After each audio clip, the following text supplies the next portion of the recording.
If we want to understand a time series process, ultimately it's going to boil down to a joint probability function for the x values at all moments of time. If the x values are continuous, we have a probability density function. If the x values are discrete, we have a probability mass function. If the time series process is deterministic, that means that the x values are some function of time with no randomness, no stochastic behavior, so the probability function is just the Dirac delta function of x minus f of t. And the joint probability function for all of the x values is the product of the Dirac delta function of all the x values minus all the function values of time. Let's think about the covariance and correlation between values from the same time series. The covariance between two different values of a time series is just the expected value of their product minus the product of their expected values. Likewise, the correlation between two different values is the covariance between them divided by the square root of the variances of the individual quantities. So I can express the correlation, which I call rho, in terms of the covariance, which I call gamma.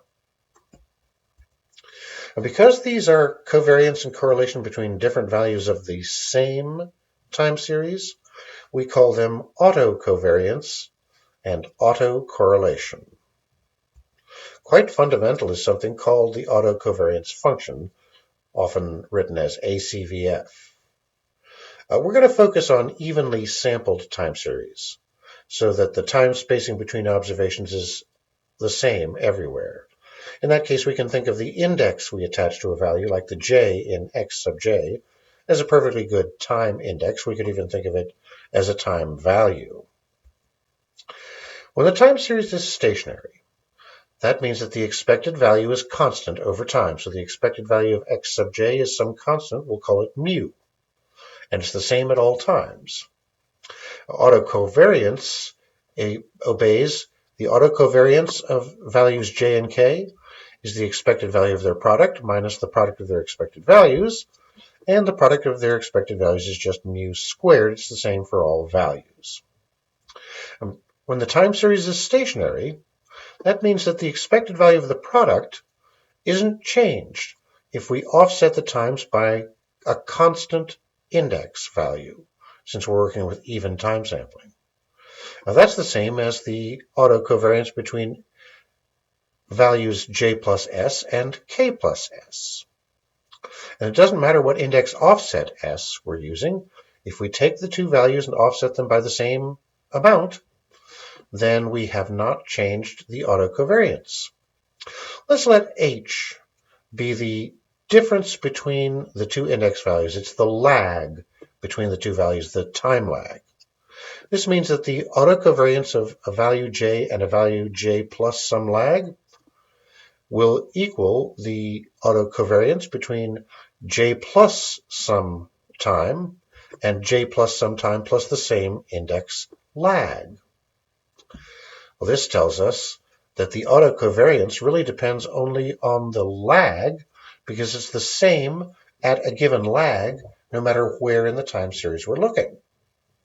And since the time series, when stationary, the autocovariance depends only on the lag, for an evenly sampled time series, the time lag is determined by the index lag, and we can define the autocovariance function as a function of just the index lag.